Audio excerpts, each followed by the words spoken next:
Today we're going to talk about using a CRM for an e-commerce business, which those two words usually don't come together here. I know that's the first thing you're probably thinking, having seen the title of this video and just being here in the first place. But there's a very specific revenue opportunity for anybody who's doing any kind of product sales online to either 1 or 2x the amount of sales that they're getting basically from their cream of the crop customers. That if you spend the time to identify who the top 10% are, there's specific things that you can do to get way more sales out of that top 10%. So I know what you're saying, well, it's only 10%, who cares?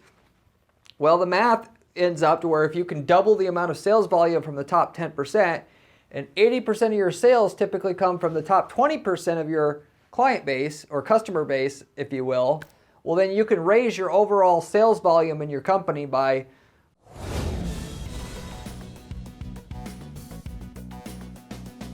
about 20% overall by really catering to that top 10% there to the most in specific ways that you can, which I have very specific methods that I'm going to share with you in today's video how to actually execute that.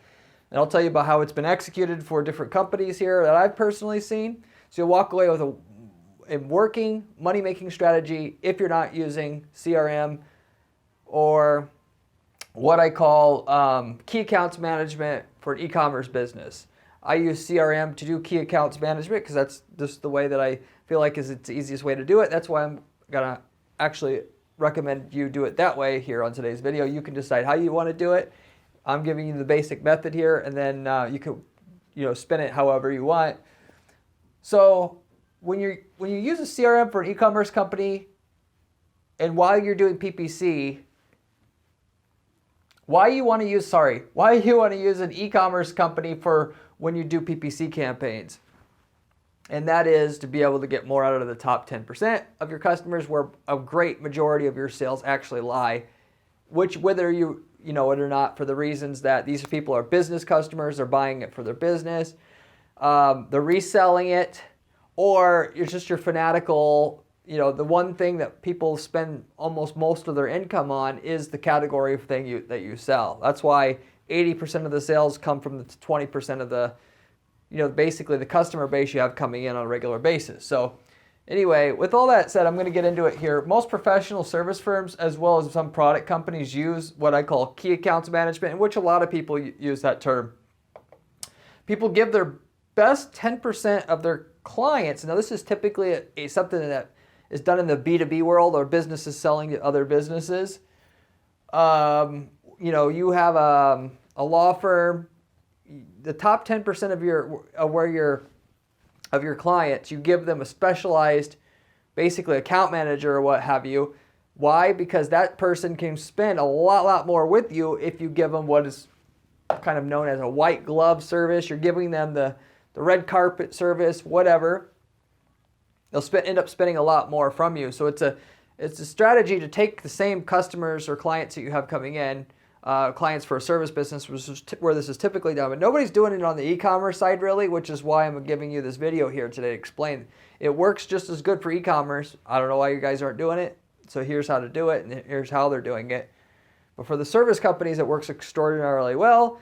They find out who the top 10% of their clients are. They assign a specific person to get in touch with those people, what they call a key accounts manager, and then they harvest what extra sales are just waiting there, lying there to get. If they just gave those people just a little bit more attention, so they can use the white glove service with them to get the most out of them. The person feels special that they're giving all this special treatment. When really, here's a good, as far as a story, if you think about Vegas, what does Vegas do to get, this is exactly how they make most of their money. They have all their gamblers come in and identify who the whales are, and they give the whales all this extra attention because that's where it's the same thing, the 80-20 rule. 80% of the revenue is coming from that top 20%. That can make or break everything. So it's what you can think about their business as it's basically a fishing operation to find these so-called whales. And then once they identify them, they have a ready-made plan to absolutely harvest as much gambling, if you will, in that case, from that particular person. This is how the key account strategy is done and how it's won. It can just be applied to any business, basically. Very few e-commerce companies do this though, which leaves a huge opportunity for those who simply just that have an e-commerce company that want to carry it out, okay? Respectively, if you don't have a lot of sales right now, let's say you're only doing $100,000 a year in e-commerce sales for your business. Well, that just means, and you want to get to the top faster, you can be the person who gives the top customers the white glove service, red carpet service, whatever you want to call it, and get more out of that top 10%, upwards of doubling basically the amount you're getting from that top 10%. Once you get to about $100,000 a month, so basically you make it to where you're $1 million in sales, and that's conservative. It could be $500K in sales yearly. At that point, and for sure at $1 million a year in sales, it absolutely always makes sense to have a key account, a specialized employee that, because you're going to be busy doing other things at that point anyway, that should be going after identifying who the top 10% is and then executing a predetermined, well-defined plan to extract the maximum amount of revenue you can out of that key 10% of your customer base that's coming in.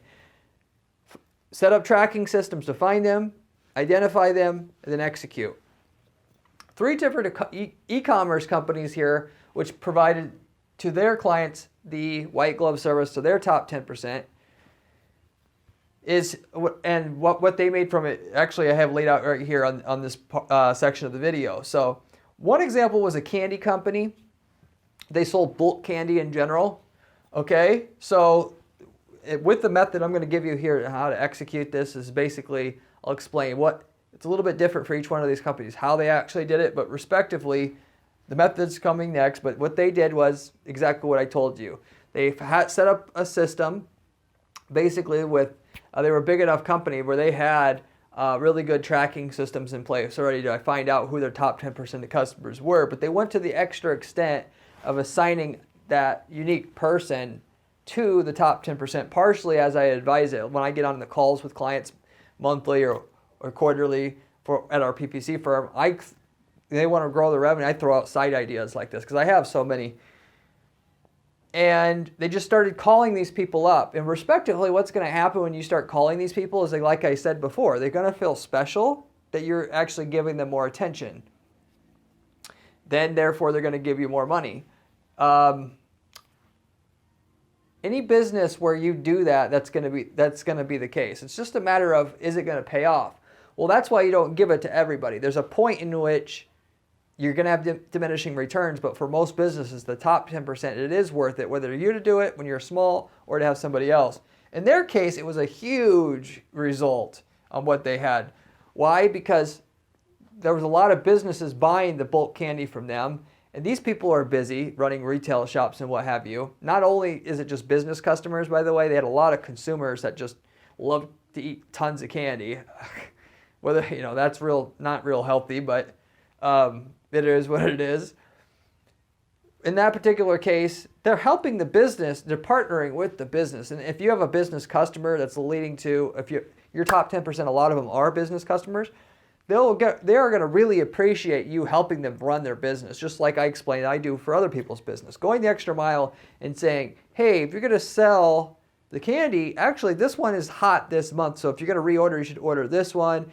And actually, if you need to order, tell me about your ordering systems. I can help you out, streamline that. Respectively, hey, you want me to give you? You want me to give you a call on, every 30 days to check on what you need to order, so I can help you fulfill that small part of your business, i.e. the ordering department, what have you. These are all ideas that they essentially executed here, right? And anytime you actually have a conversation with them at all, they're going to order more. And so your goal is just to stay in touch with them more and more, to a degree, obviously, where there's limits to it. But if you could talk to your people once a month at least, you're going to get tons more orders. And respectively, that's about what it was. So yes, they had to do a little bit of more manual work, but basically it's nothing compared to the more that they're ordering. And more so than that, you're going to lock a business consumer to your business that's ordering from you when you are actually giving them that white glove service, because you're taking a load off of them in terms of the hassle of managing, nobody else is going to give that to them. So whether or not, if somebody has just a slightly cheaper price, it's not enough to get them to switch at that point. People, when they're in business, want to rely on certain systems that are already working, and they're not just going to switch on a whim then. That's part of also why executing this strategy here is really, crucial, or it can be critical to your business in general overall. So that, at least for the top 10% here, they raised the increase of revenue, lifetime value of a customer from the top 10% naturally that was already coming in by 180%. Okay? So they just filtered it out, started contacting them, had this person they were dedicated, all they did was contacted them, and each of those customers increased on average 180%. Moving forward, there's an industrial goods company, so they sold warehouse supplies. It can be like boxes and cleaning supplies, and can be forklifts, all that stuff that you would have to run a warehouse. Respectively, in that case, the advice came out, which other companies are using this, therefore you should use this. This is things are changing, and so you're helping the consumer stay abreast of certain issues. So once a month, at least not everybody would accept the help, but enough of them did, where if you just call them up and you help them explain what are the new trends, what are other people using, what's a better way to be doing what they're doing, and to take their orders manually, which respectively, people order different ways. So you could find out how they order and then help them optimize that part of it. That other part I highly recommend. Some people, they can have an inventory person write down everything, but they don't want to go to your website every time. They just want to call it in and be done. You can have that dedicated person. They can have your card on file, and you can cut down on the amount of time there it takes to reorder. Okay, and you're familiar with the same person. You have a direct line. You don't have to go through this stupid IVR system. So, and actually, that last part I just explained, that candy wholesale business did that, and so does this warehouse goods business.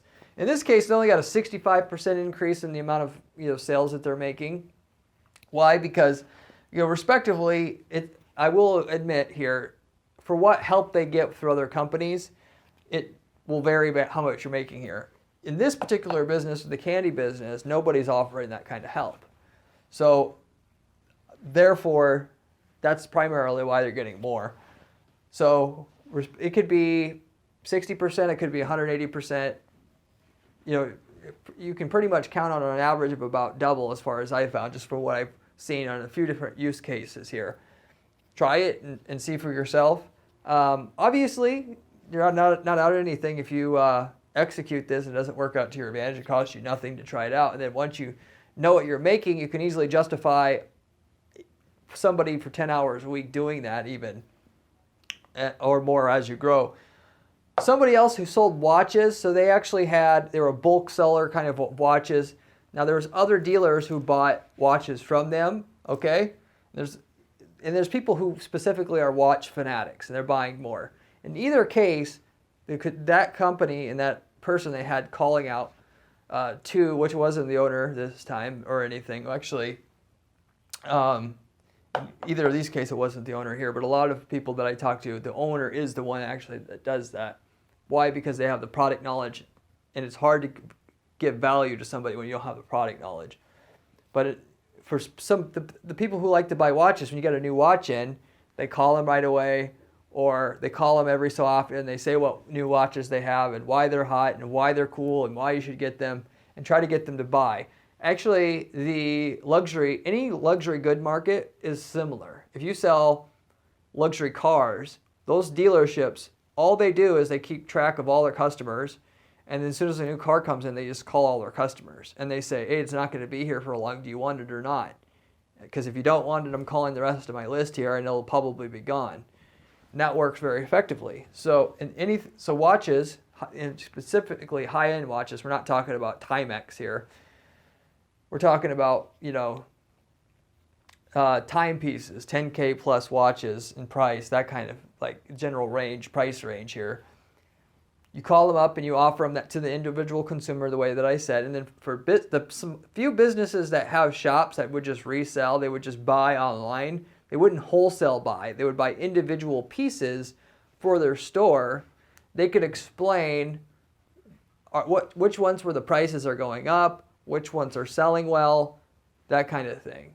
And it's the same thing though. You call them and you advise them how to run their business better based upon how that fits in with selling your product. And then therefore, each conversation you have, there's a certain percentage who will buy, okay? I'll guarantee you that of your top 10%, the ones that don't reject your calls right away, about every 10 to 20% of the calls that you make with somebody, they're going to buy something. And if you have high-priced products, that can be amazing because they feel kind of obligated to buy something from you and stay loyal to you when you're helping them out to that degree. You help them out first, and then they help you back. Right? But in general, people would just buy more if they understood, if they had the information of why it's important to buy. So for the dealers, if they knew that there was a certain trend that's hot now, and if I had the watch, people would buy that watch, and you're giving them that information, which you have for free anyway, why not use it to your advantage?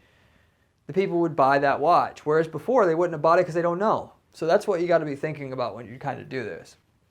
For the watch business, it was a 105% increase on the amount of revenue increase on the top 10% of customers they had coming in terms of the lifetime value that they would, in total revenue that they would get out of each person in that top 10%.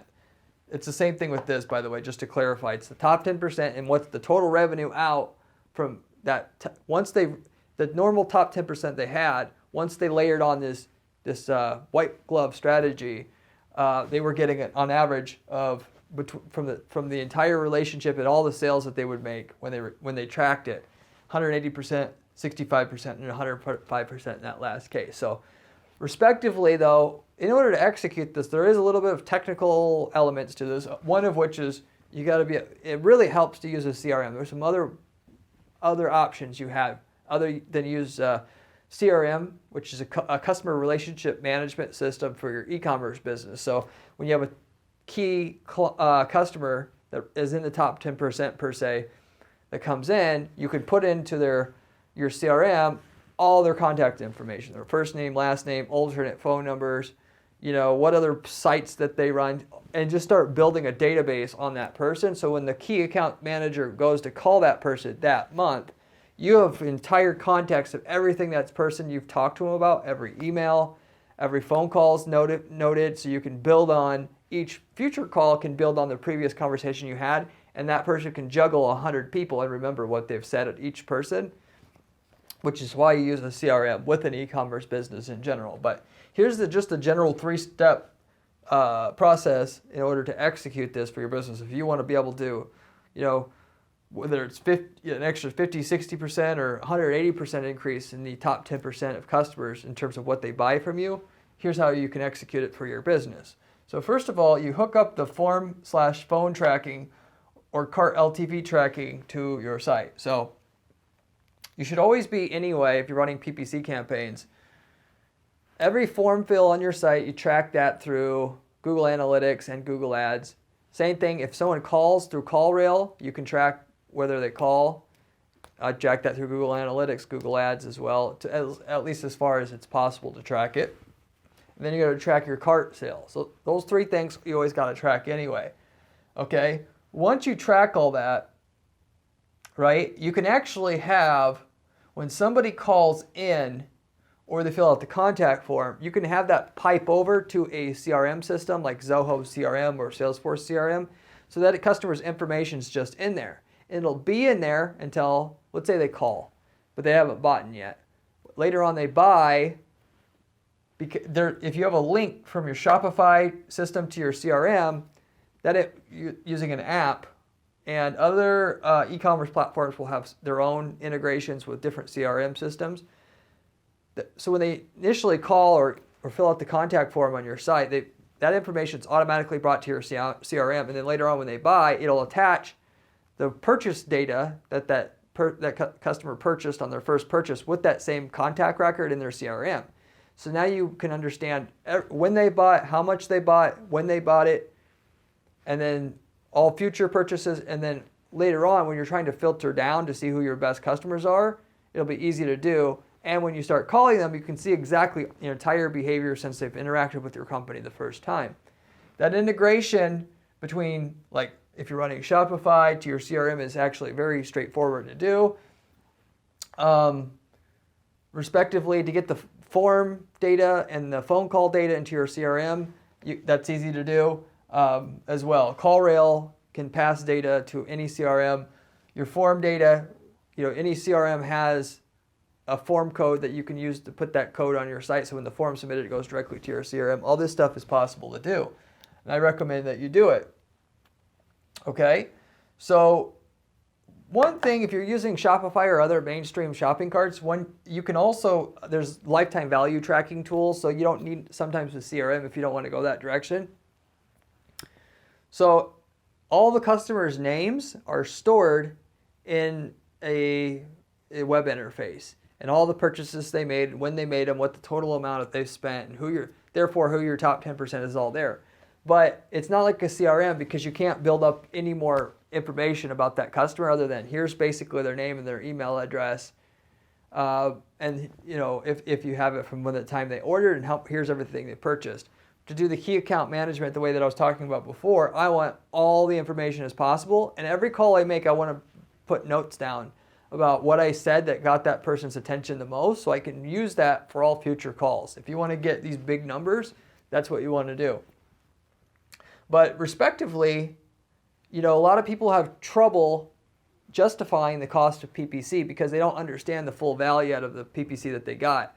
They do e-commerce tracking, so when somebody buys their site, they track that through Google Analytics and Google Ads. But when somebody buys and then later on they become a key account for you and they end up buying, lots more, but every time they rebuy, they call in and they give their credit card number over the phone, it becomes hard to understand what your true value is from your campaign. Respectively, if you use call tracking through CallRail, when somebody calls and orders through the phone, you can actually see the call recording in CallRail, and you can take the GCLID code from there, and then you can import it into Google Ads, and then the purchase data will show up along with the rest of the cart purchase data there, by the way. But going further than that, the CRM itself, if you have all your data posting there, every purchase that's made by that customer in total, whether it's through the cart or did they call and then they order, or did they call and they wanted an invoice, right? And then they took the invoice and they checked out through the site. That all, because if you're using a CRM, it's a little bit easier to track the lifetime value of a customer, respectively. And when you're picking out your top 10%, you want top 10% of lifetime value, not just top 10% of initial purchases. And so you got to have a system for tracking the lifetime purchases of a customer, not just the initial purchase. And also helps you once my main point from all this was you're piping all this data to your CRM. It makes it easy to understand over time because in your CRM, it'll actually tell you every customer that came from organic versus PPC. And you can see the total lifetime value from PPC. And you can compare that to what you're spending on the Google Ads. And you can more easily justify the Google Ads because based upon how well Google Ads tracks, and it's worse the higher priced product you have, it may be only capturing 20 to 30% of the true actual sales it's generating for your company between people coming back, people buying again later. And so if you capture all the data in the CRM and you keep updating your CRM, you'll understand better whether or not your ads are bringing an actual ROI. Generally speaking, because your competition, there'll be other competition in your market that knows the value is more than what the initial purchase is there, and therefore they're willing to pay more. And so if you're stuck only looking at initial purchase and to the few that can be tracked that they bought right away, let's say, even though Google Ads is supposed to track up to 90 days, it's still sketchy in terms of people coming back. They can switch devices and so on and so forth. They'll price you out of the ads, and then you just won't be able to, you're not going to win still. You want to be able to just know that you're getting value because you're tracking it well, is my whole point. So anyway, but apart from all that, once you've gotten all your data in your CRM, and then you're allowing your CRM to be updated, and then you can filter out, therefore, what's one customer worth versus another. Find out what makes a customer a top 10% key account, of course. So you can figure out what your average customer value is, what's the top 10%, so on and so forth. And then you can just do a filter in your CRM. Once you got all your data in there, it's just a simple filter there. And who's the top 10 revenue producing people contacts that you have in your CRM. And then now you know who to start contacting. 3, reach out to your top 10% now that you've got them identified with the white glove service. So I briefly touched on what you actually do to get this, basically 60 to 180% increase in revenue, lifetime revenue from your top 10% here.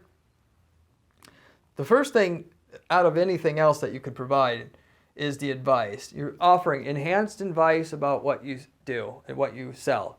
So if somebody spends a lot, they've bought more than once, most of those people aren't going to give a crap that you call them out of the blue.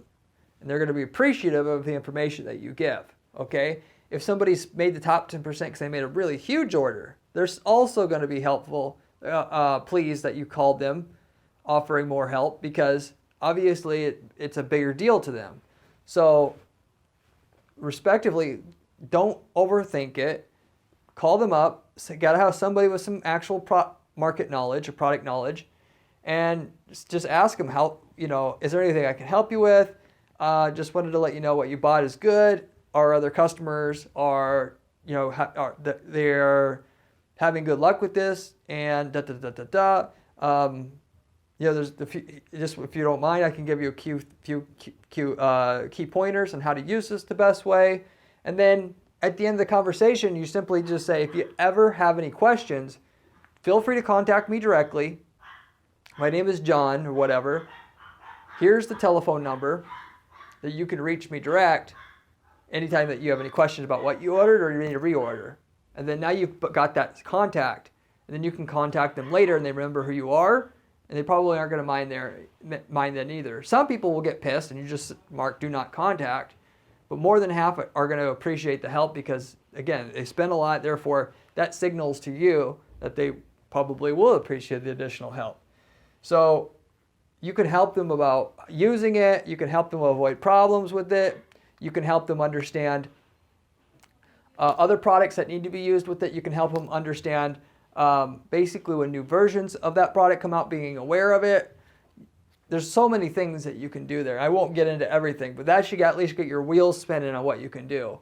The more you talk to them, the longer you talk to them, basically the longer you're on the phone with them each time, the more statistically likely they're going to be able to buy something from you on the spot or just in general after the call. That's absolutely a fact. So your goal is just to get more contacts with them, more, and offer enough value on each call so when you call the next time they pick up. Otherwise, they'll just start ignoring your calls. The more calls you make, the longer you talk to them, the more they're going to spend. Okay, and so that's why you got to have the top 10% for this to work. Otherwise, it wouldn't really justify itself or back itself out. But on your top 10% of customers, it generally does. If you can double the sales you get from that top 10%, like I said, you can usually almost always justify paying somebody to do what I'm telling you to do here. And you can test it out yourself. And if you're super small, just do it yourself. You can grow your company quicker. Special pricing. Special bulk pricing for being a member. So people like feeling special. I mentioned this before.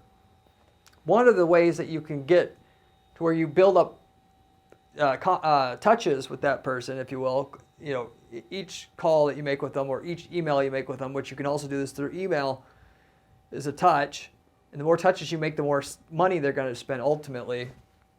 That you can make them feel special by saying, hey, you are actually one of our top customers. So I'm just reaching out to you to say that I'm going to be your personal contact here. If you need to ever reorder or have questions about something you need to order, you don't need to call into our main line.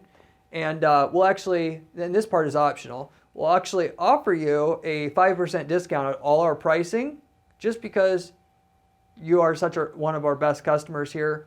And so if you want your 5% off, give me a call and I'll make sure you get it. And that also builds up additional to make them want to call you more. Anything you can do to get them to call you more is what you want. So you can offer them a discount, or you can, some people just say, you know, you're a special member to us. That's why I'm the key accounts manager here. You can label it something else. And I'm here to answer any question you have about, you know, any watches that you're looking to buy in the future. I can help you run your business better here. I can help you understand what the trends are here. Anytime you need help, just let me know. And whether it's email or call, I'll be here for you. And just as a side note, to kind of build up a relationship with the person. And then I mentioned before, the other big thing other than the main advice and maybe offering them a slight discount for being a top loyal customer, which then basically you'll lose the 5% on the pricing, but you'll lock in a customer longer term, so the 5% works its way out. You can see with these other numbers, the 5% can be justified there. It's up to you to decide if you wanted to do it or not, but just making them feel special enough to where they've met a lot of these people who, especially business owners, are competitive. So the fact that they heard that they're a top customer will make their ego kind of build their ego up and make them want to buy from you even more and more frequently and not leave. The last one though, auto ordering. So I talked about this. Basically, you find out, this is mostly for businesses, how they're ordering now, help them streamline it. How do you know when you're supposed to order? How do you take your inventory? Is there a way that you don't have to take inventory and we can help you estimate when you're going to be out of stuff, and we'll just send you at a periodic time interval the candy that you normally sell out of and just send it to you, and we'll help you figure out so you don't ever have to take inventory again. And if you ever, you know, get it sent there and you end up not needing it within 2 weeks, you can send it back and we'll take it back, which is one way you can do this. Another way, like I said, is they call the key accounts manager, and like I said before, and they just say, I need this, this, and this. Please build my card and ship it today. Thank you. Click. You're done. Make it as easy as possible for them to buy. It'll lock them in with you for more purchases because it'll be less painful for them to order, and they'll stay with you longer. Respectively, if you give them if they order enough to where you're offering them a discount, you can offer them a special discount code. Of course, it can put it on the site so they don't have to ask you if they prefer to order it online. You can, basically, a lot of times they know, if, like I said, you're trying to the last thing is just trying to automate for them what they need. So if they don't take their inventory, like I said, you can help them estimate when they need it and just auto ship, or you could just straight say, every 30 days we'll ship out and bill your card automatically. That you won't have to call anymore. So that'll help some people. For other people, it won't help. Your goal as the key account manager is just to find how they're ordering it, if they have to reorder, and just find out. I gave you some ideas there, those are the main ideas, on how to optimize it for them. Make them feel special, them feel valued, and then they'll return in change with more purchases for you and stay way more loyal than they would otherwise. If I'm going to buy candy for my, gas station, whatever, I don't give a crap who I ordered it from, but if I have a key accounts manager, right, and they're helping me with the shipping and the ordering to where it's like way easier, now I have a reason not to switch anymore. That's where your big numbers come from here. Okay? So, respectively, in every situation you're offering advice, which these guys all did, a special bulk pricing for being a member, that was the candy place, the industrial goods place. The watch place did it for the businesses themselves, so they bought enough. For the auto ordering, the candy place did that. The industrial goods place did that. Just trying to remember here fully. They didn't offer. So they offered for the auto ordering, they helped the candy place do that. The industrial goods place did that, and the watch place, not so much on that. Was more so with the advice and the little bit of a special pricing there, but not so much with the auto ordering because it's more of a niche item that you don't need to buy hundreds of, if you will. It's a little bit different business. So in general, though, that are the main things that I've seen people do out of our clients personally, and gives you some ideas to actually do this for yourself. So hopefully that makes sense for you. I have a lot of other videos on this channel about other money-making strategies, PPC, having to involve with PPC. If you haven't seen any of my other videos yet, you should definitely check them out. I have a blog at guaranteeppc.com/blog with step-by-step instructions on how to build campaigns that are going to be guaranteed to work every time, in which we do for our clients here. And I've personally written myself. You should check that out if you want to see information along those same lines. And if you have any questions about anything I covered here, leave me a comment down below. I get back to every single person who leaves me a comment on this channel within a day or two, personally. And with all that said, hope you enjoyed, and I hope to see you on the next one.